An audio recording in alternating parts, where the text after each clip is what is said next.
যারা ভেন্ডি খেতে পছন্দ করেন তাদের তো এই রেসিপিটা অবশ্যই ভালো লাগবে, কিন্তু যারা পছন্দ করেন না তাদের ওই রেসিপিটা ট্রাই করার অনুরোধ রইল। রেসিপিটা কিন্তু সম্পূর্ণ নিরামিষ, কিন্তু এর স্বাদটা অসাধারণ। তো চলুন রেসিপিটা দেখে নেওয়া যাক। তার জন্য আমি এখানে প্রথমে ভেন্ডিগুলো ধুয়ে নিয়েছি। ভেন্ডিগুলো ঠিক এইভাবে কাটতে হবে, এর সামনের দিকটা আর পেছন দিকটা কেটে বাদ দিয়ে দিতে হবে। আর এইভাবে দু টুকরো করে নিচ্ছি। আপনারা চাইলে পুরোটা গোটায় রেখে দিতে পারেন। এইভাবে দেখুন আমি সব ভেন্ডিগুলো একে একে কেটে নিচ্ছি।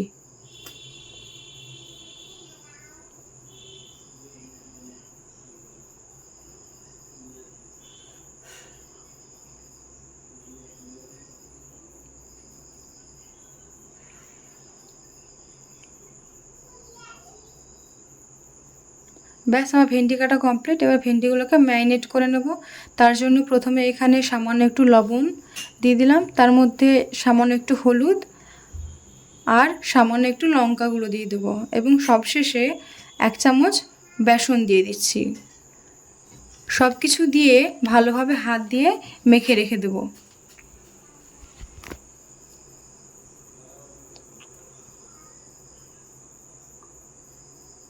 আপনাদের প্রয়োজন হলে সামান্য একটু এর মধ্যে জলও ছিটিয়ে নিতে পারেন, তাতে মাখাটা ভালো হবে।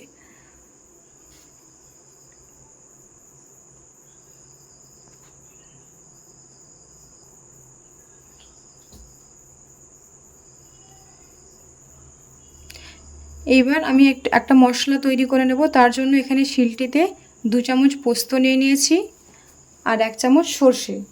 এই দুটোকে প্রথমে আমি শুকনোয় একটুখানি প্রথমে বেটে নেব।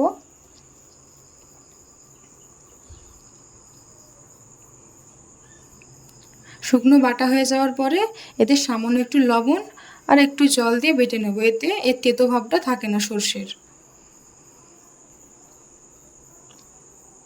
এরপর সবশেষে সামান্য একটু চীনাবাদাম নিয়ে সবগুলো একসাথে ভালো করে বেটে নেব। ব্যাস আমার বাটা রেডি। এটাকে বাটিতে তুলে রেখে দিলাম। এরপর গ্যাসের ফ্লেমটা অন করে কড়াইটা বসিয়ে দিলাম। তার আগে একটা টমেটো কেটে রেখে দেব।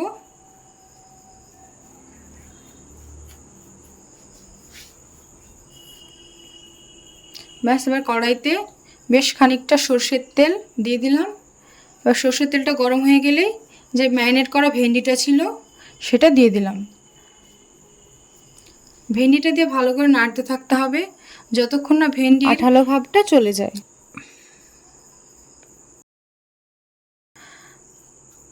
ভেন্ডিটা খুব বেশি লাল লাল করে ভাজা যাবে না, হালকা সবুজ ভাব থাকবে, তখনই ভেন্ডিগুলোকে নামিয়ে নিতে হবে।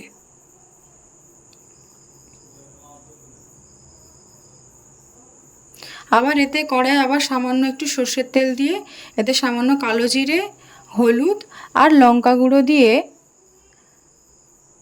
একটুখানি নাড়িয়ে নিয়ে টমেটোগুলো দিয়ে দেবো। হ্যাঁ, আর এতে সামান্য একটু লবণ দিতে ভুলবেন না কিন্তু।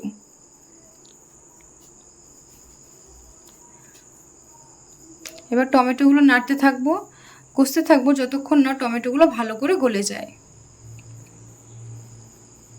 ব্যাস এবার দেখবো যে মশলাটা টমেটোগুলো গলে আসবে, তখন যে বেটে রাখা মশলাটা ছিল সেইটা এতে দিয়ে দেবো আর সামান্য একটুখানি জল দিয়ে দেবো। এবার ভালো করে নাড়তে থাকবো তেল ছেড়ে আসা পর্যন্ত।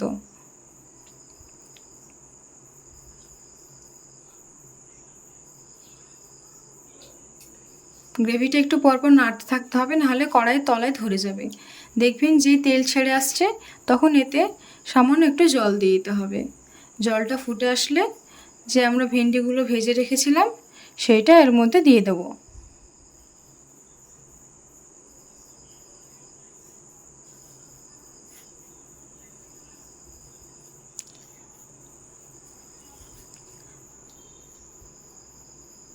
ব্যাস আমাদের ভেন্ডিটা আবার খুব জোর 5 মিনিট ঢেকে রেখে দিতে হবে। ঢেকে রেখে দিলে ভেন্ডিগুলো একদম সেদ্ধ হয়ে যাবে। সবশেষে সামান্য একটু চিনি দিয়ে ভালো করে নাড়িয়ে নেব, এবং নামানোর আগে ঝাঁঝালো গন্ধের জন্য সামান্য একটু কাঁচা সর্ষের তেল দিয়ে নামিয়ে নেব। ব্যাস তাহলে আমাদের তৈরি হোমমেড ভেন্ডি পোস্ত। বাড়িতে এইভাবে অবশ্যই একবার বানানোর অনুরোধ রইল। বানিয়ে দেখবেন। ভাতের সঙ্গে খেতে তো অবশ্যই ভালো লাগবে, এছাড়া রুটি দিয়েও কিন্তু এর স্বাদ অনবদ্য। একদম পেঁয়াজ রসুন ছাড়া সম্পূর্ণ নিরামিষ ভেন্ডি পোস্ত।